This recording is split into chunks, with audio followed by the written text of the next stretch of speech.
Welcome to the Own Your Best Life podcast. I'm May Emson, your host, leadership and mindset coach.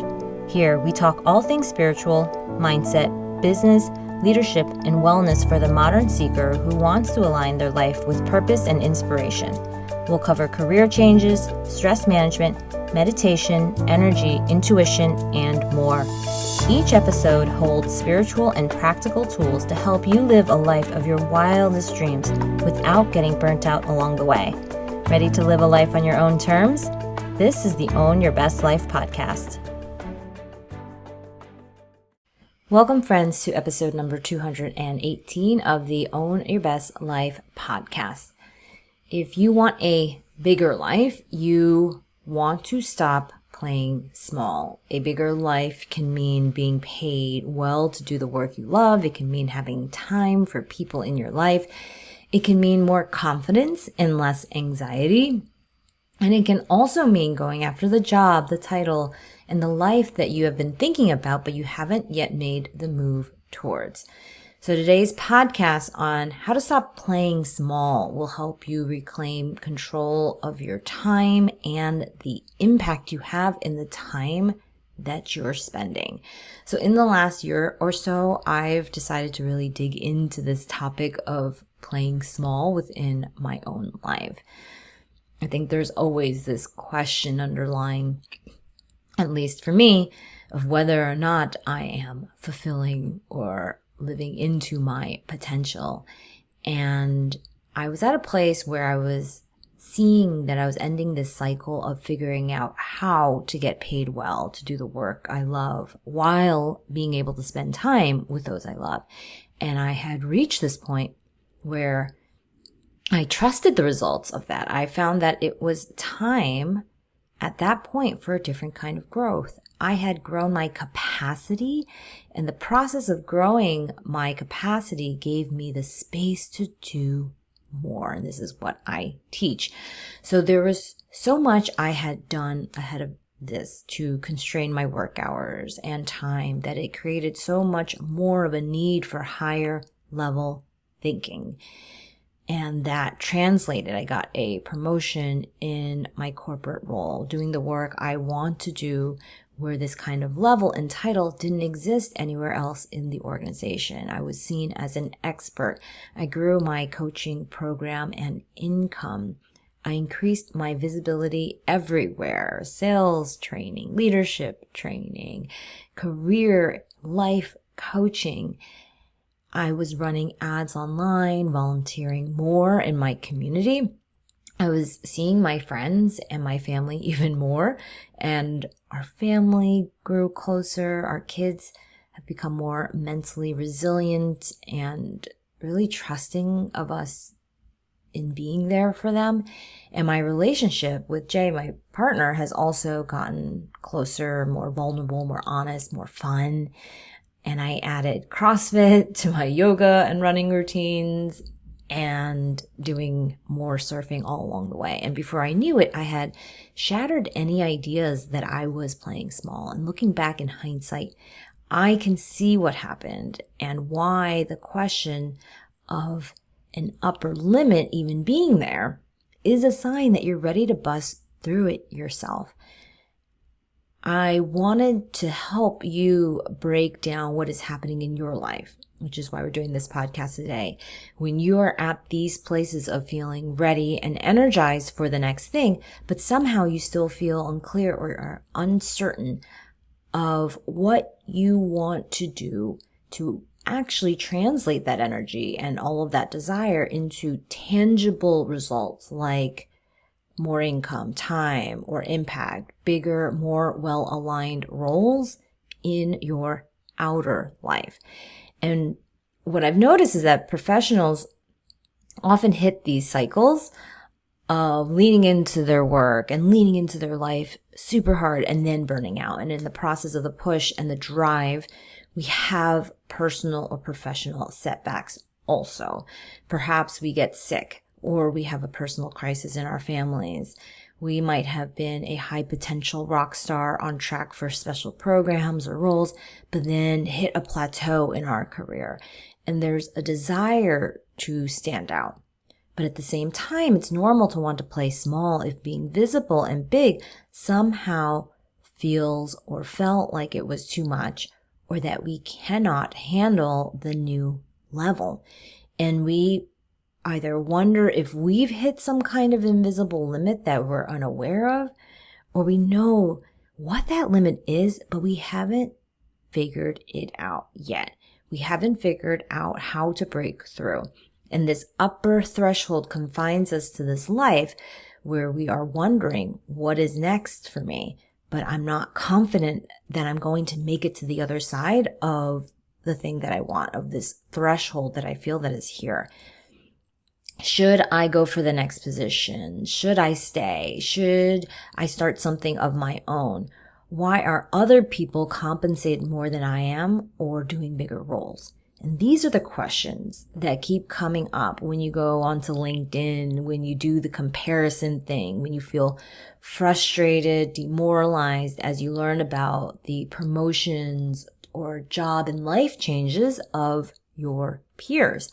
And the reason for not wanting to play small is that you know that if you keep staying where you are today, there's something you're missing out on in your life, whether it is financial security, income potential, time, or your gifts not fully being used up while you're here on this planet. And for those achievers and professionals who like to be on a journey of growth and self-exploration, this can feel like an early death. They don't want to just go through the motions of life thinking that they've hit their limit. You're not ready to call it quits.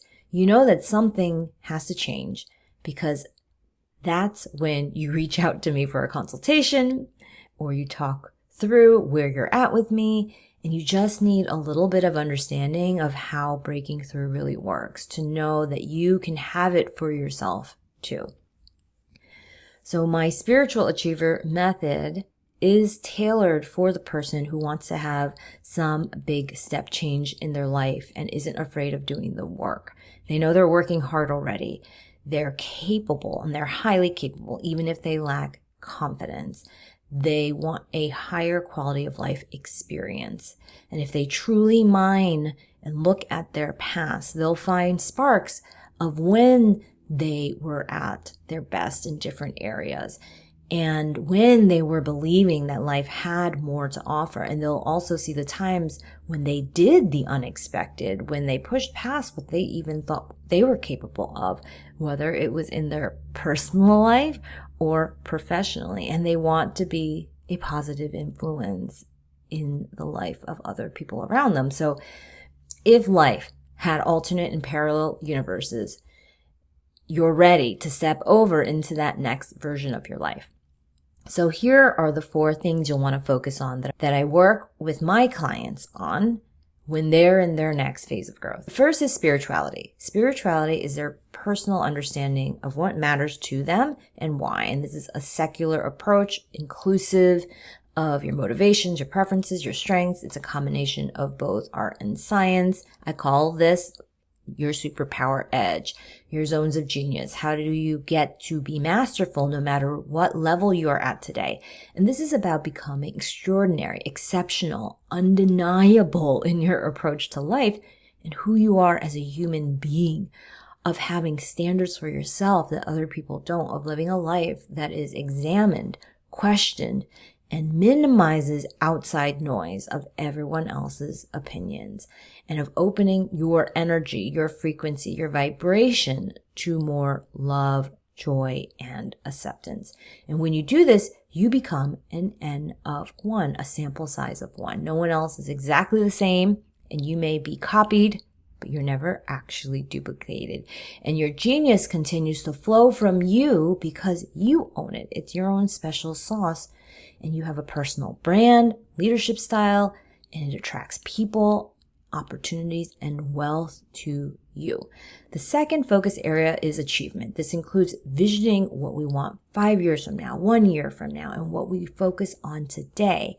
We figure out what is that ability for you to want again. How do you know what you want? and understand where are my desires coming from? How do I trust my intuition and my judgment? We use my prioritization process to clear up any confusion when making decisions on what to do next. And when I was doing this work on myself, I found that the things that occurred this year were things I had set in motion 5 years ago, 1 year ago, reminding me again of the power of not just dreaming and thinking big, but having a process for visioning that can truly set you up for tangible results, not just wishful thinking. And this is often where we find ourselves with increased wealth, more money, energy, time, and resources, more choices with how to spend those things, higher quality of life, and higher quality problems is a side effect of focusing on this area of achievement.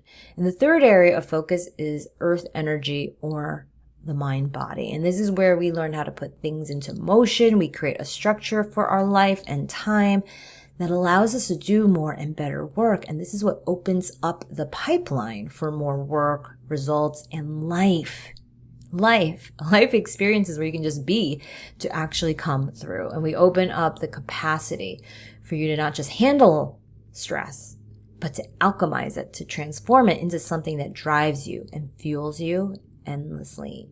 It's burnout elimination and stress management taken to another level.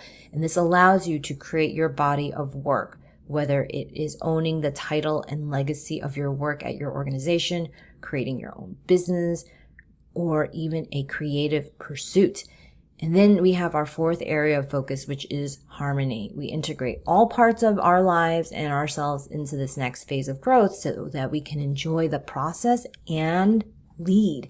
This is where thought and leadership comes into play. This is where you stand out and you become more visible. This is where you do the shadow work so that you can open yourself up to understanding what you're still limited by and why you're ready to break free. And while this can be a little scary or daunting, this is truly the most fun because the speed and flywheel catches here.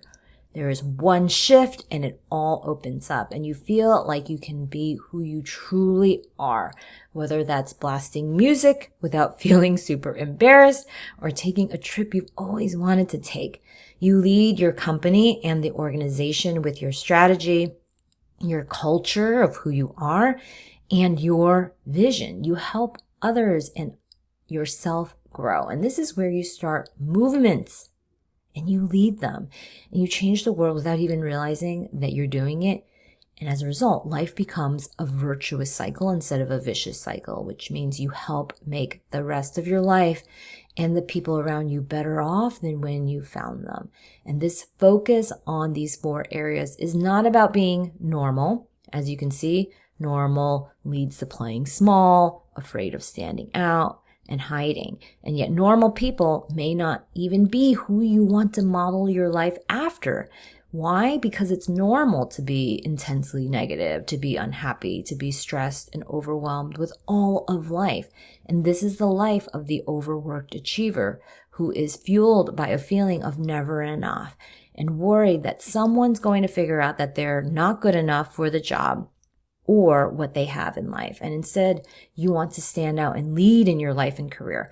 Normal is mediocre. Mediocre is risky and not as fun. And this is what the spiritual achiever knows. She's going to work hard either way. So why not figure out a few simple shifts and make hard feel easier and more fun? Why not get more from the hard work you're putting in anyways? You don't need to be loud and aggressive, but you don't want to play small. You want to reclaim control and agency of your time, your impact, and your life.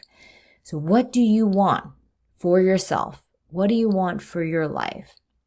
A year ago, I made a decision to go for that next phase of growth and to do it sustainably, to stop playing small and that version of small. And now it's your turn to decide. So if you'd like to become a spiritual achiever, I invite you to watch the free training on how to stand out and lead using spiritual high performance strategies. You can go to mayamson.com/218 to find the link in these show notes from this episode. And you can apply to join my Spiritual Achiever program. We're going to create your next chapter with spiritual and high performance strategies to achieve time and personal and financial freedom using my proven method. It is risk-free. You either start seeing results within your first month or I give you your money back. So you can schedule your call here at mayemson.com/contact. We will see you on the inside. Thanks so much for joining us this week on Own Your Best Life. Make sure to subscribe to the show on iTunes or wherever you listen to podcasts so that you'll never miss a show. And while you're at it, can you please rate and review on iTunes? I would so appreciate it. Share it with a friend, take a screenshot of it, and tag @MayEmson. This helps continue to get the word out. For more show notes and resources, check out www.mayemson.com. It'll have all the links to everything you heard here today. Thanks so much for listening. It's time to own your best life.